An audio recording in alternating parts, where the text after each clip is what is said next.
So today I'll talk about GitHub. So in the previous session, I talked about Git, how we can track changes in our source code in our project using a GitHub repository. Now let's learn about the role of GitHub. So whereas we have the source code locally,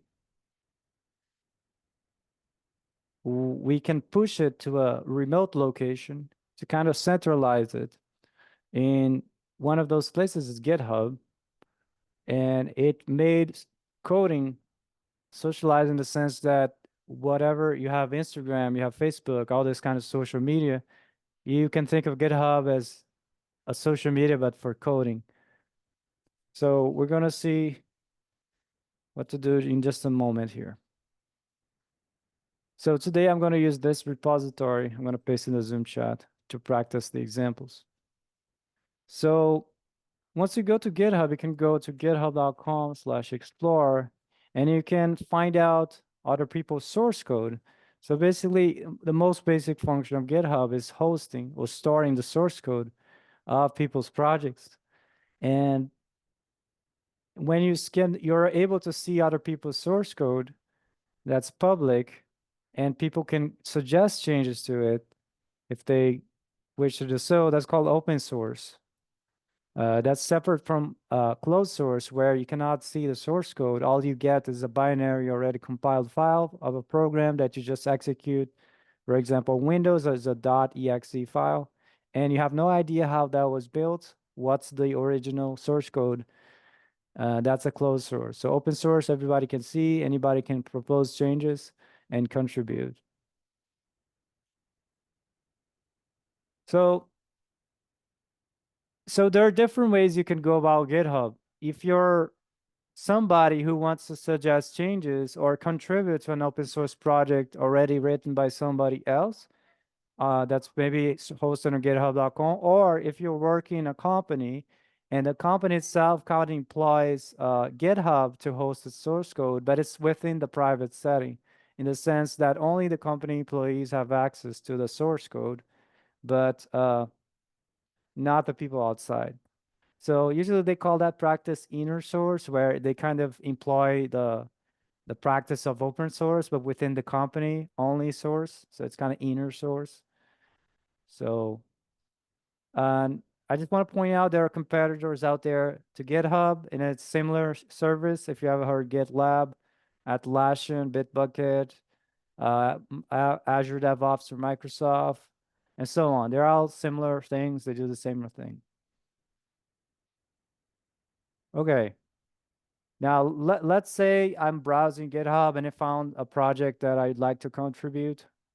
Maybe you have a favorite project that for some reason it's open source, and maybe you can contribute in different ways. You can just change a typo in the documentation that you read somewhere. Or if you're more advanced, you can do some coding. You can go through their source code, fix the bugs, or you can even propose new features. If you use the program, you like it so much, but I wish I had this feature, I can go there and propose it. Now, in order to do that, first you got to find a project, which is called a repository. We have Git repositories locally, but they're also called repositories on GitHub, and they're usually namespace under an owner.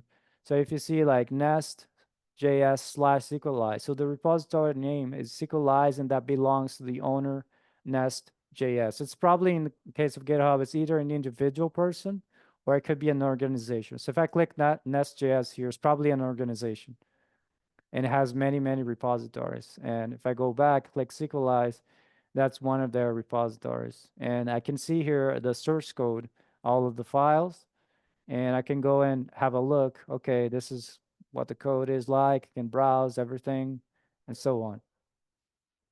Now, if you want to contribute to this, what you are interested in is usually the issues tab.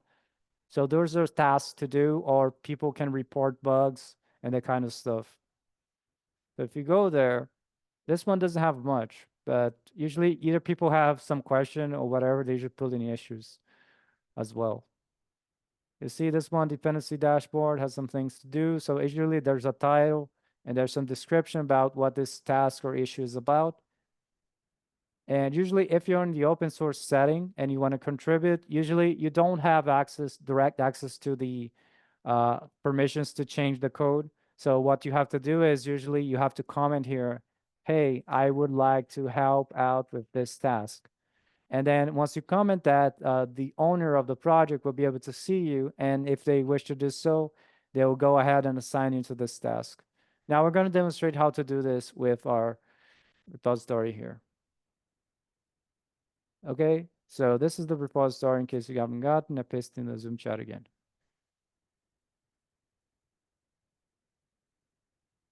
So in this case today, I have this repository. Let's make believe it's some project there you would like to work on or contribute. So if you are in open source setting, you usually want to have a look at the issues. I've got some issues to do and find the issue that you want to tackle. If you don't have an issue here that is associated with whatever you want to do, maybe you have a bug report, usually create a new issue there, put a very specific title and describe the issue, add steps to reproduce if it's a bug, add screenshots if you need, or even videos, whatever is evidence you have to give proof to what your issue is about. And then you can click to create and it'll be created. For example, this issue that I created here is to create a file. First, you want to read the title, create a file of your user handle, write what your learning interests are, and then have a look at the description to understand what needs to be done for this issue. If you understand it and it makes sense to you, you can comment here asking, I'd like to help out if it's open source. Now, if it's already an issue part of your company, internal issue, you already probably have permission to this. So you don't even have to comment because it's your company, you're part of the company. So you can just assign yourself here, or your manager would assign you here. If it's not clear to you what the issue is about, you need more clarification. That's when you would also comment, hey, I don't understand exactly what you mean by X. Could you elaborate? And then you can start a conversation here, click comment, and then the other person, the other party will reply. Usually you can tag them. If I would go back to edit my issue, if I would to do it over, I would do CC, whatever the person name here is on GitHub. They usually start with the @ sign and their username, something like that. And this would point to the person here. Since I don't have anybody associated with this particular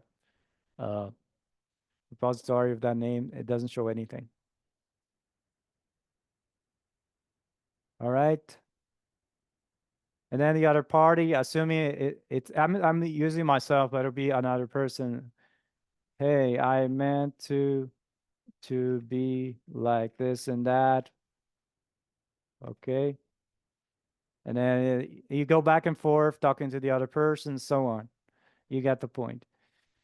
Anyway, once you comment here in the open source setting, the other maintainer will decide, okay, I think this person can help out. So they would go here and click assignees and click on your name. Okay, I want this person to do this. Now, if you're in, like I said, in a company, you probably can do it yourself or the manager would assign you. Now, if you guys want to try to comment out on this, I post a link there if you want to comment out. I want to help out. Hey, I would like to contribute. Thank you for posting that. So I would see here, okay, this guy wants to contribute. So I would assign the person here. You know, you can see your name now appears after you comment in the open source setting. So I would assign you here, and then your name appears. Now, obviously, it would be one person at a time, usually. I just put myself here and another person who's participating just for the sake of example. But usually you want to have just one person assigned to the issue. Otherwise, you have two people like at the same time working differently on the same thing. That's not efficient. You're going to waste time. So make sure to first comment, asking you want to help out. And then once you are assigned, then you can start. Don't start before being assigned. It's not usually a good thing. Nobody knows who's working on what. All right. Okay, so once you're assigned there, usually what we also do is add it to the project board. That's one of the features that GitHub has. And that's also present in other systems, like if you ever heard of Jira, same kind of thing. Usually it's under this projects. wheel here, you can click the wheel and choose which project board you want to place this task. And in this case, I already have one. So I'm going to put it in this one, introduction to Git. I can click the check mark, click outside. Now it's going to show some status here. It's still doing progress or done. And we're going to see what that means in a bit. But usually I want to put in thing to do. And then I'm going to move it to in progress later as we see the board instead of doing directly here. But you could have done it here. That's totally fine. So I'm going to go here to this tab called Projects.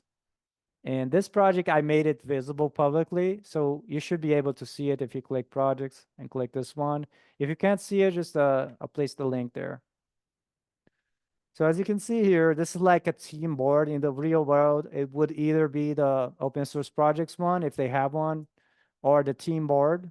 So you have different people working on different things, so you can know what's going on right now just by looking at this. So there's usually a column for things to do, for in progress, and for done.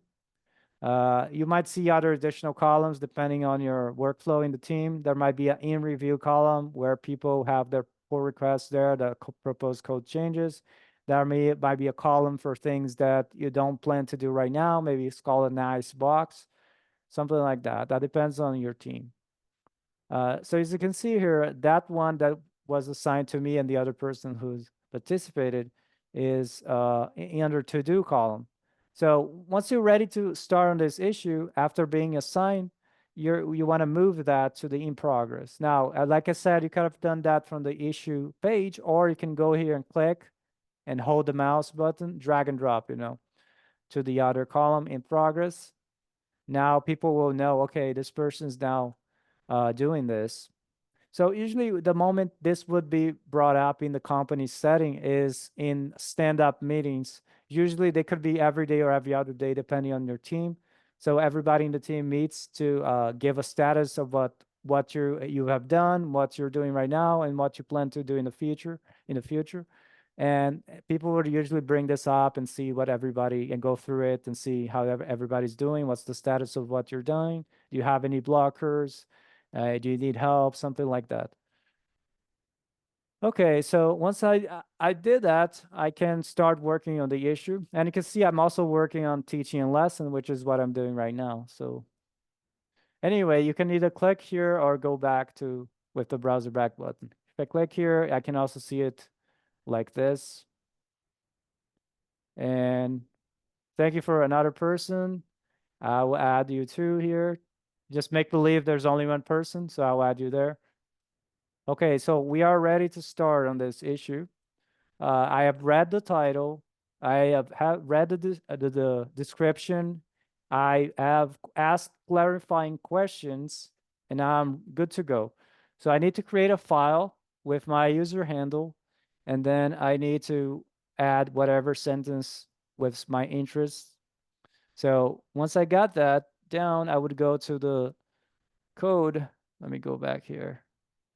Code tab. So to do this, there are different ways, right? You could do within the GitHub interface itself, the web interface, but that's very limiting. So we actually want to do that in our local machine using our own text editor. Before I do that, anybody have any questions so far? Let me know in the chat.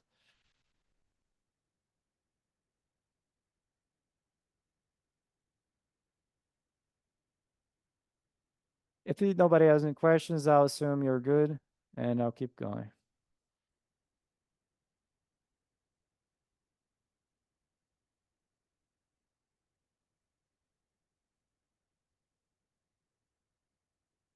All right, so let's see. So in order to take this and edit these files, if you are in a company, you usually have direct permission to change the code here. Now, if you're doing open source, what we have to do is what's called a fork. Now, fork is just a copy of the repository that's placed under your ownership. If you see right now in the top, in the breadcrumb here, we have MBK Tech World. That's the organization or the owner of this repository. And that's the right-hand side. That's the repository name. Now I cannot, if I'm like just a stranger to this, I'm not a maintainer of this project, I cannot just change it. So what I have to do is make a copy and put it under my ownership. To do that, you click this fork button here.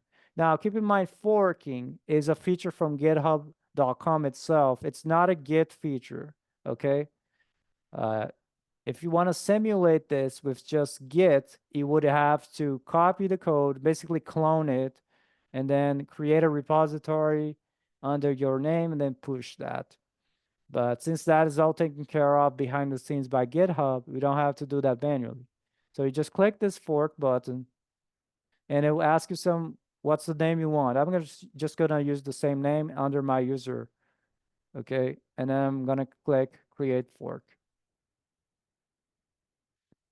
So it's doing its job, copying the code and everything. Okay, now I have my own copy of that project. You can see here, it's under my name now, mbkhope/introduction to get to. And it says here forked from. So I can click this to see where the original is. Okay. In any case, now that I got my copy, I can change it. And I can either change in the web interface or using my local computer. To change it locally, I can do click code here and I would choose either HTTPS or SSH. I already have SSH set up. Now we looked into how to set up SSH in the previous lecture. So I'm not gonna really talk about that. But if you want to do that later or ask in Discord, you can do that and we can figure it out there after the lecture. Anyway, you can also click to download zip if you're not sure. That one doesn't really tie to the repository here, so it's not really good. Anyway, I'm gonna copy this URL here. Then I go to my terminal and make sure to create a namespace directory for the ownership of this. Right now I'm in my organization, which is not really what I want. So I'm gonna cd ... to go one level up. And I wanna make sure to have my own username directory here. Usually you can do mkdir if you don't have one with your username, my case mbkhope. And I already have it. So if I cd to that, you can see it's here, and this should match. It's a good practice to match whatever you have on GitHub. If your GitHub username is that, then you can do the clone here. Git space clone space paste that link and then enter. And I already have it, so I think that's why it's complaining. There you go, it's here. So the reason I have the namespacing of my name here is so that when I cd to it, CD introduction to Git 2, I know exactly that this copy is from my ownership, which is different from the other one, NBK Tech World / introduction to Git 2. So I might get confused if I clone them and don't have like a hierarchy in the file structure to tell me in my local where exactly I am, who's owners of this. So that's why I always have that namespace directory before my repository name. Any questions so far?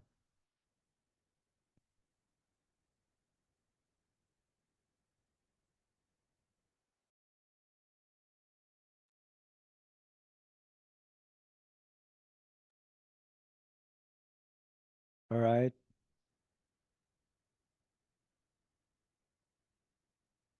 Okay, let's keep going. So once we clone it, we are going to, let's do, somebody asked, is fork and clone the same thing? No. So let's go here, the GitHub. So cloning a repository, clone is like a git command operation. That just means it's kind of downloading the repository from a remote location. In this case, it's on GitHub here. So I want to pull all this repository and put in my local machine. So I do a git clone. It's like downloading it. Now, forking is another thing. Forking is when you have somebody else's repository on GitHub forking as a GitHub feature. And I want to make a copy of this for myself. Because it's an open source repository, anybody can make a copy. So I would click this fork thing, see fork your own copy, and it would basically copy and paste the code, but it's actually creating different repositories, right? There's the NBK tag world / introduction git 2, and then there's the separate repository NBK hope / introduction to git 2. Even though right now they have the same code, they're different things, different repositories, okay, under different ownership. All right. So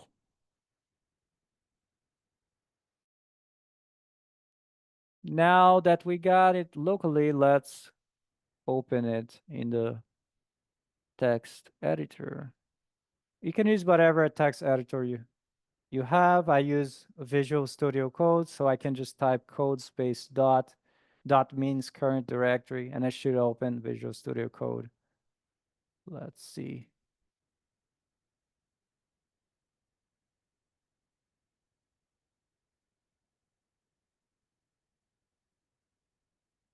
Here it is. Can click Explorer and click Test. This is the file that was already in the repository from the previous lecture that we just typed some stuff there and made some commits. But my task right now, remember, my task is just to create a new file with my user handle, MBK Hope from github.txt, and say I'm interested in learning Git and GitHub. Just put whatever there. Save that. So usually you would go about in the real setting when you have like a lot of code, you would figure out how to do things, and then you would start making changes or additions or subtractions to the code, and then you would add that. Remember git add, and then finally you would do git commit, and then you keep repeating that as you're going about your changes. And once you're done, you just push to GitHub.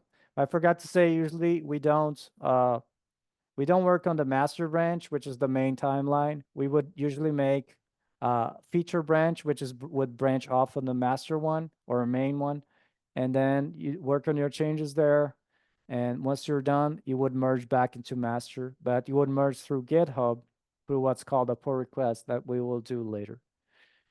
In any case, let's create a feature branch here. So instead of me opening a new, going back to the terminal window here for the sake of convenience, I'll just open from Visual Studio Code. If I press Control backtick, the key next to the number 1 in my keyboard, I can have a terminal here. I can choose, I'm using Windows right now, so I can choose between PowerShell, Command Prompt, or Git Bash. If you're on Mac, you might have different choices, or Linux. Anyway, if I choose just a command prompt, that's simple for me. What I want to do here is first I want to situate myself. Now we can do this visually, as I'll probably show you later, but let's recall the git commands. So first I want to situate myself. I want git space branch to know what branch I am right now. I can see the stars next to the branch I'm currently checked out, and that's the master branch. Like I said before in the previous lecture, you might also see this as the main branch if you do like your own repository and you're using like the latest version of Git, because they have changed the names of the default branch. Instead of saying master, they now want to use main. In the case, the same thing, the default branch. Okay, so I'm a master, but I want to create a feature branch because the master is supposed to be something that's always stable code. Nothing's broken there. It's not supposed to be stuff under construction there. So that's the code that's always in production running. And so to prevent any problems, we're gonna create a new branch. So to do that, git checkout. Now -b to create a new branch, and then the new branch name. Let's see, add sentence. That's the name of my branch. I usually like to name my branches lowercase, separate the words by a dash. Although you might see other people having other naming conventions. I think this is a very good one. In any case, press enter. If I do git branch again, I should see that the star is now next to add sentence, which is my current checked out branch. So with that, I can start working on my changes. Okay, I think I'm good. So I'm going to do a git status. I can see now there's an untracked file. That means Git is not keeping track of this file in version control. So we first got to git add the file name and then do a get status. You can see now that the file is staged. That means changes to be committed. Remember, when we do git, it's always a two-step process to make a commit. First, you have to add to the what's called the staging area so that you can verify everything's good before you can make the actual commit. So I think this is good. Before, I didn't do a git diff to verify what I did because I already have the editor open here, so I know exactly what I changed. Anyway, I think I'm good there. I'm going to do git commit, and I usually like to add the message right away instead of opening text editor. So I'll do -m for message, and I'll say add sentence. And then usually you want to say a brief message that's very specific and descriptive of your change. Maybe add sentence about what MBK Hope is learning. And then once you're done, enter to make the commit. Now you can see if you do git log, that that commit has been added there. You can see there's the commit SHA or hash, and the author, the date, and the comment. And you can see there's other comments in the past. Q to quit if it's too long. Press the Q key on the keyboard to quit. All right. Okay, then you would go and keep doing stuff. Maybe you made a typo here. I'm interested. Maybe you want to write something else. I also like JavaScript. Maybe you forgot to say that. So I save that. I can see now that I get status here. I can see it there. There's a change. You can repeat the same process and make another commit, okay? So usually your work will involve multiple commits, not just one. Now, before I do that, I don't want to do it in the command line because I want to show you can also do that visually through the GUI, graphical user interface. In my case, it's Visual Studio Code. If you're using a different text editor or IDE, they probably have the same extension for version control. In Visual Studio Code, there's these icons on the left-hand side, usually.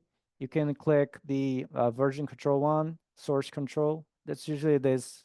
It's supposed to be a main branch and then the branch off feature branch icon. That's what it means. So if you click that, you're gonna see this showing the file changes.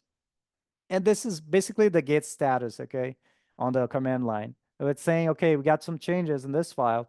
So if you do click it, it's actually the git diff command in the command line. So you can see right away in red color means it was removed, the line, and then the plus with the green coloring background means you added that. But in practice, if you click here to show leading or trailing white space or whatever function, it just means that I added one more sentence there. Okay, so if you're satisfied with this, now we can stage it, meaning you can git add. To do that, simply go here, select the file you want to add, click the plus icon. You see it says stage changes. Same thing as doing git add in the command line.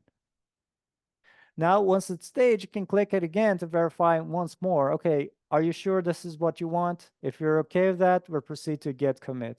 Now, to do git commit visually here, there's this message text box, and there's the commit button. So type the descriptive message for the commit here. So I'm gonna say I'll mention that MBK Hope also likes JavaScript. So it's something specific and descriptive of the change. Now click commit. Now you can see now it's been committed. If you go git log in a terminal, you're gonna see it's there. Mention that also likes JavaScript. Okay, so that's the same process, but visually, if you like doing that better. I would suggest you do everything by hand in the terminal until you get comfortable with that. You can proceed to do it visually through the graphical user interface because you already know what's going on behind the scenes, behind the pretty graphics. Okay, I think I'm confident that all my changes in the branch are ready to go and be merged or proposed to be merged to the master branch. Now, what we got to do now is push, or it's kind of like uploading the changes to GitHub. So before I do that, let me just check my remote. So git space remote space -p, and I can confirm this repository locally has an origin remote. That's just usually the name it's given. And it's pointed to NVK hope /. This is my username. So you want to check here that you're actually working on your fork and not the original one, because the original one, if you try to push, you don't have permission.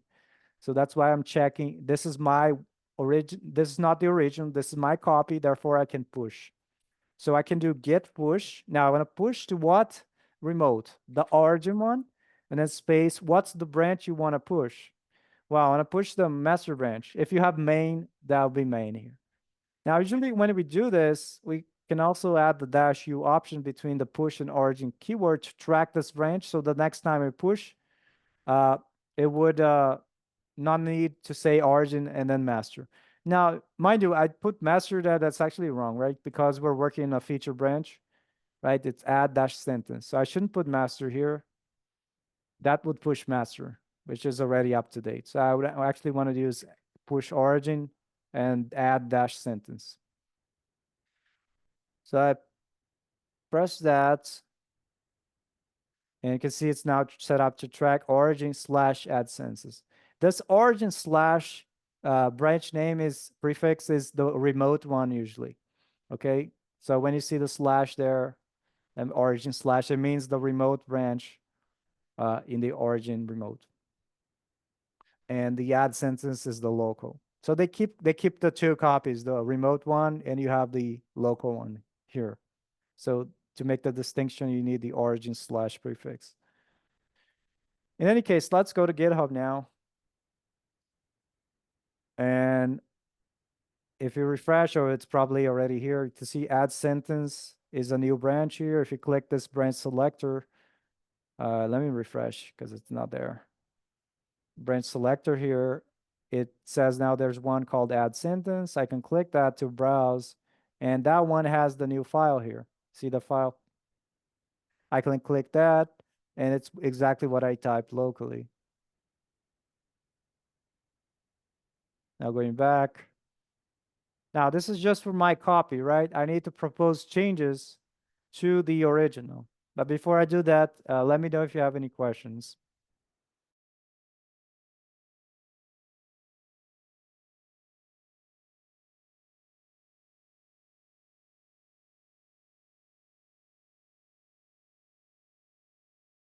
Okay, looks like everybody's good.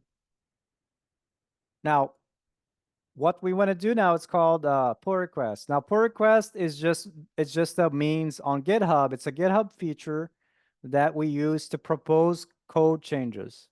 If you use GitLab, they call it something else, like merge request. If you use another service that's not GitHub, they would probably call it something else, but in the end, they're all the same thing. Similar name, same feature. Okay, I can either go to click pull request tab and then click new, or GitHub makes it very convenient that it just has this yellow banner here and it detects that you pushed the new branch. So I can click compare and pull request.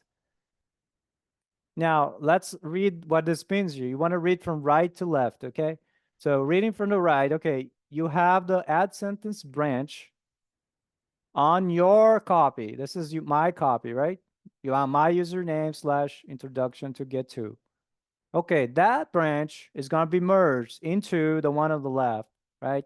And this is the master branch, the base branch, that's what's called, of the original NVK tech world / introduction get to. So that's correct. We're merging our own copy or forks feature branch into the master branch of the original.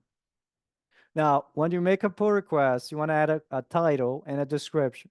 Now, usually you want to make it very like a title that's brief, but very specific so that the other person who will take a look at this understand right away what you're proposing. Otherwise, if you don't write anything, nobody will understand when they look at it. What is this? They have to look at the code, take a long time. And some people, especially if it's open source, they might even ignore it because you didn't say anything. And even the company setting, you might be working other people and they have to review it and they might not like it. Hey, we didn't write anything. So are you expecting me to waste all my time, spend the whole day trying to understand your code, what you're trying to do. What's this associated with? What's the issue you're tackling here? Okay, so you want to be descriptive here. Anyway, add a sentence for MKO, my username, saying, mentioning his interests. And then I will go on to describe it in depth. Because this is very silly and simple, I don't have much to say, but I can try to explain you what I did, like my thought process. I considered this option and that other option, but it didn't work out, so I opted to you doing this way. And then you're going to explain, okay, if this fails, this is how you can recover from this. Maybe you have a kill switch, a feature flag, and you have to mention all these things because other people will have to read it. Somebody, maybe you or another person will deploy this, and maybe they're going to have some trouble. So you have to tell how they're going to get out of trouble, you know? What's the mitigation workaround? All this stuff must be written here. Anyway, I created a file with my user handle and wrote some sentences about my interests. There's not much to say here. Should not be a risk since it's just documentation or whatever. Stuff like that. In case anything happens, you can just, I don't know, do whatever. It's very silly. I don't have much to say, but in the real world, you'd say you can just revert the commit, something like that. Or just push and deploy a new fix. There's no rush since nobody will see it. Anyway, you keep going like that. Add some screenshots. That's very useful. If you're doing something visual, a screenshot's very helpful. Other person will have a look at the image and understand right away what part of the product that you're working on. And if you want, you add a video. I like to add a before and after pictures if it's like a user interface change and all these good stuff. Anyway, once you're done with that, I can click create pull request here. And then the code changes will be proposed. You can see here the files change tab is the files before and after. I didn't have this file. And you can click this here, and there will be different. Usually there's multiple files that you have to review and so on. And if you click this gear, you can change between unified and split view and click apply and reload. And unified just means everything's together instead of before and after on left and the right hand side. So I'm going to move back to split view. And you can also check hide white space. That's very useful if you have a lot of changes, but it's just changing space in every line. Usually that generates a lot of noise if you just add space on the left or right hand side, trailing spaces and lines. It generates a lot of difference noise. So it's hard for the reviewer to come and look at it. What did you change? Doesn't look like you changed anything. So they would use this setting and it would just highlight the space changes. So they would know exactly, oh, it just added space. That's fine. You didn't change anything in the lines other than the space. Okay, I'm going to click apply and reload. And going back to conversation here, I'm going to look at the questions. Somebody asks, how do you have the changes in the feature branch synced to your local master branch?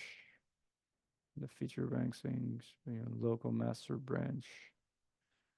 The feature branch I created locally right now, right? So it shouldn't be in a remote yet. So what I did was I pushed. That means kind of like uploading to my GitHub remote, my personal one. Now, if you want to do the other operation, that's called a fetch and merge.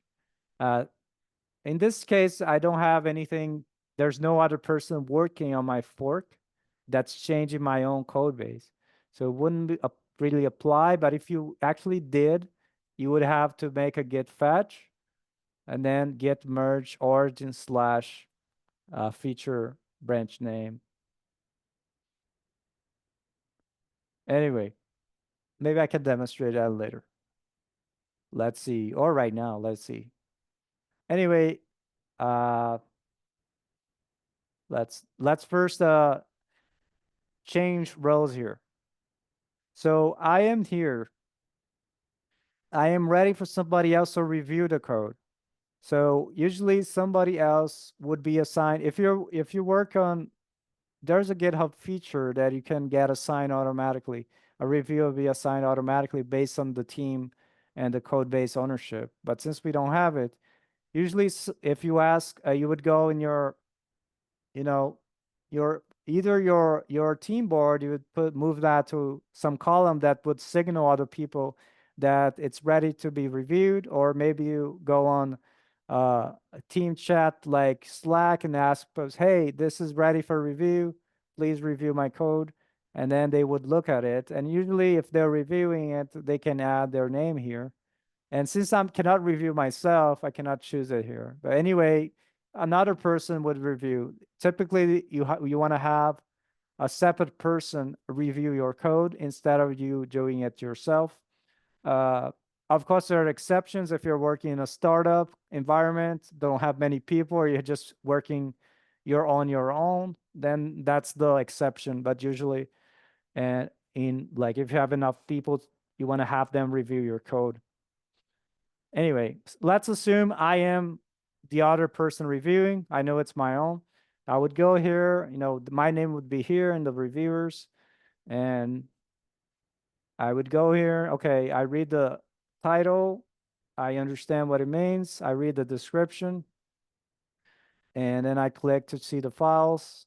That's why it's important to have a good title and description so I understand right away what it means. Otherwise, I would have like, okay, I didn't understand anything. I have to look at the code. It might take a while for me to review. So I'm looking here, okay, great. If I don't like this, I can go here and comment, click this plus. Maybe, could you provide one more sentence? And then I would click either start review or add single comment. The difference is that if you click start review, it will save the comment and it'll only publish when you say publish review. But if you add single comment, it will be posted right now. So if I click start review, it will be pending until you finish everything. Because there'll be a lot of files usually, and then would make many comments. And then once you're done, you can click here to finish your review. And leave a message if you want. I had some comments that I'd like you to address, if you don't mind. And then you click submit review as a reviewer, and then it would appear here in the timeline for the pull request. And then you, as the person who wrote this, proposed these changes, you would go here, okay, could you provide one more sentence? Okay, I will do that. So like I said, let's do the example you were asking, how do we pull changes to our local? So usually I would do this locally, but since you asked how do we sync from GitHub to our local, let's do everything through the GitHub web interface. So I'll go to code here. I would make sure to change it to your branch. Actually, this is not my copy, right? So make sure you go to your copy. So to do that, maybe you want to click the fork here. View existing forks. Don't create a new one, okay? Just view existing. And I can see mine is here, and I can go there. Now I'm in my ownership. Make sure you're on your ownership. Another way to get here is either type in the URL, or you can go click your username, your repositories, okay? Anyway, I'm here. Okay, I can change this one. Click the branch selector. Here's add sentence. I'm going to go to my file here. I can click to edit. And I'm say I am also considering TypeScript. And once I'm done, I can click commit changes. If you want to explain what you did here, add sentence about TypeScript and any further description you can add. I don't want to do it. So make sure you commit directly to the add sentence branch, commit changes. And if you click history here, you can see this file also has this new commit that I just added. So what I just did through the web interface is the equivalent of, doing the changing the file in my text editor, git add, git commit, and I'm just seeing the log now, git log through the web interface. Anyway, going back. So once I made changes to my branch here, it's already going to be reflected in the pull request. You don't have to do anything else. So if I go to the original through this link fork from here, I can see in the pull request tab, this one, I can see my files changed. I have my third sentence already here. This is because the branch is tied to this pull request. When whatever new commits appear in the branch will be reflected here. So I can click commits here, and these are the commits included in this pull request. You can see the one I just did is here. Add sentence about TypeScript. I can click that to see that I added this third sentence.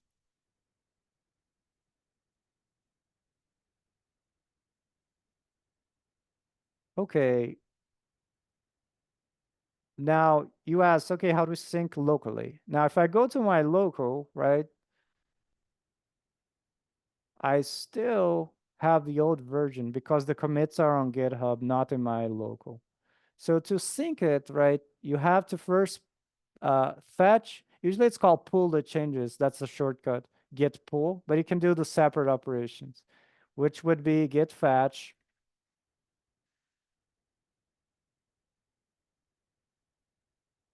And fetch means like kind of downloading the latest changes. It's like updating your local, but it's not really going to apply those changes yet. That's why you want to merge. So you would do git merge. But what do I want to merge? Okay, make sure you know what branch you are right now. Let's delete this. Say git branch. Okay, I mean add sentence. I want to take the remote add sentence and merge that into my local, which means take whatever new commits in the remote and apply to my local. So git merge space origin slash add dash sentence. Origin slash prefix means, okay, this is the remote add sentence branch, not the local. So I'm going to take the remote and merge into my local, which is the current branch add sentence. Once I do that, you can see one file changed. And if I look at my text editor, I can see the third sentence is there.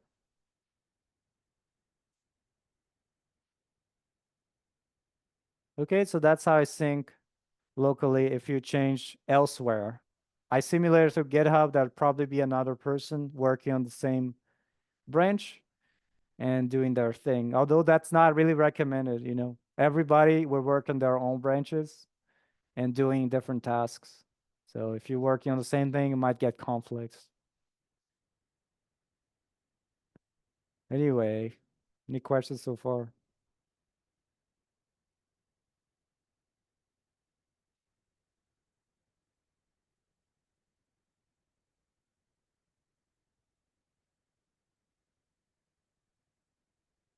Okay, so with that, going back to pull request, let's say I finish making the changes according to the feedback. And I'm here, I have this comment that I addressed. I can click resolve conversation. All right, thank you for that. And then like Azim said, yes, that's what once you're ready to review again, usually on GitHub, you can click this re-request review here icon, which would be to the reviewer, and then they would be pinged, hey, this person made some changes, they're ready to review again. So you as the reviewer come in, okay, I see a new commit. Oh, I see he added the third sentence. I think it's good to go. Therefore, I can click here and click approve and click submit review. Now, I cannot do it myself because I created this, but like Azim did there, you would do that. Click review and approve, and then looks ready to merge, something like that. Very good. And then now it's ready for the code to be merged into the original. Now, the merge operation here might be done either by you or the maintainer. If you're doing open source setting, usually the maintainer of the project would do it. click merge per request. If you're doing a company, it could be either one. I've worked in companies when the other review would merge. I've worked at companies where I would merge it myself after getting approval. So that depends on how they're doing in the company. Anyway, you go merge and confirm merge. Now all those commits will be added to the original. Now make sure to delete this to clean up.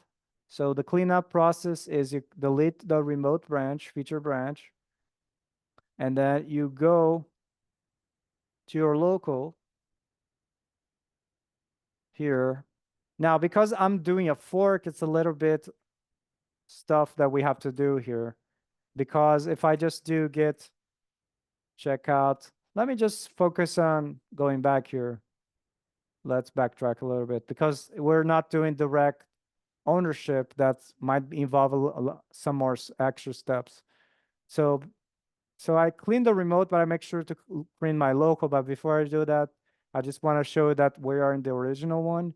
If I click code and click my name here, I should see I'm here, okay? This is my file. Now, if you have other pull requests, let's do the other person. Your interest to demonstrate again, okay, this looks good. I am reviewing. I put my name there. Okay, I read the title, the description. I understand the problem. If I have questions, I can ask here in the comments. Otherwise, I can go to the review. And if I had comments, do what I did before. Okay, otherwise, this is good. Review changes approve. Looks good to me. Click submit review. And then you're approved. And like I said, I think it's good to go. I will merge this. And then usually you can clean up, delete the branch. Okay, this is merged, which means I'm going to also see Azim's file here. I'm interested in learning React. Okay, this is all great. The original now has it. But if I go to my fork, let's go to my fork. Click this chevron here. Click my existing one. You see my fork is behind the original. I don't see any files here. So we gotta sync it. Now to do that, I can do it locally or on GitHub. Let me do it locally. That's what I usually like to do. Locally in my Visual Studio Code, in the terminal here, what we have to do is add the upstream remote. If you have like a fork, the original one is usually called upstream remote, and your copy is the origin one. So if I do get remote -v, I see origin. So let's add the other one. So git remote add upstream, okay, and then space. Now, what's the link here? You can either copy from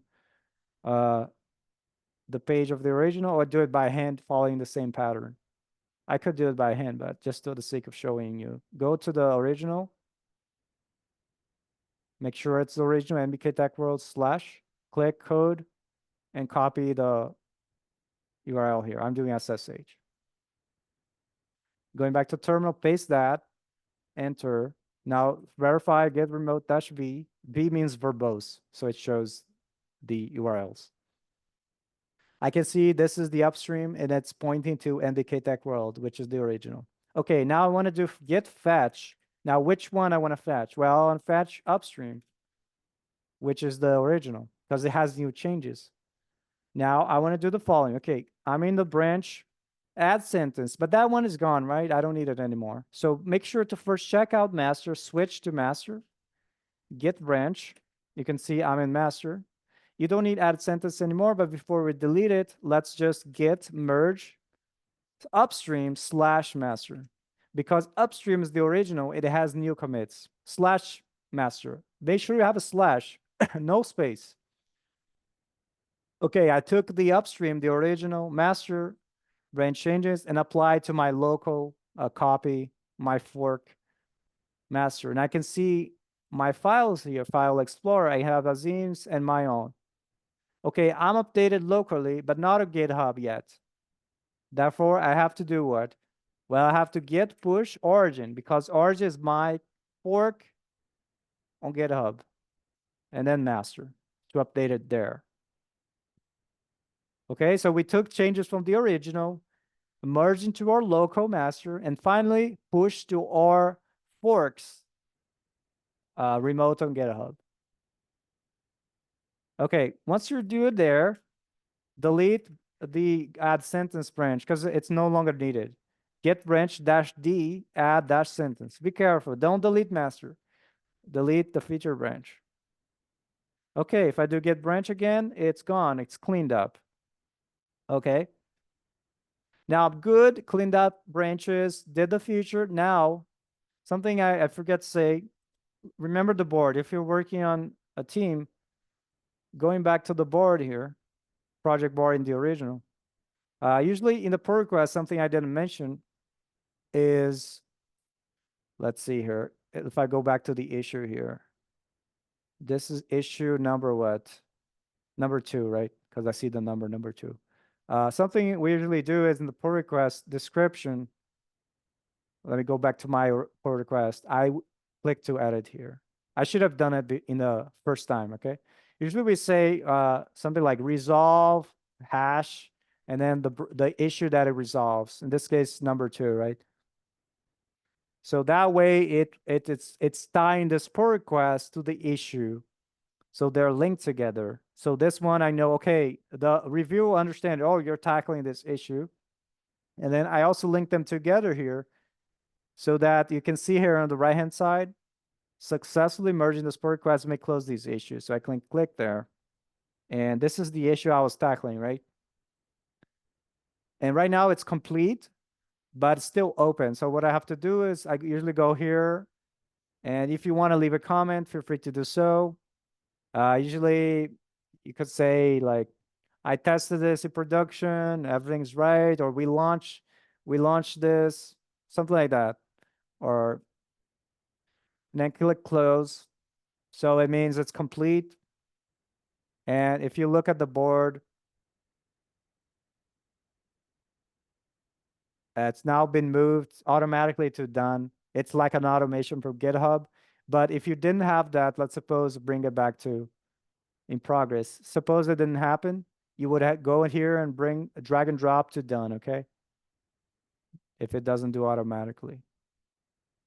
I think there's an automation setup here in this board that if you look at the settings, that does all this moving automatically.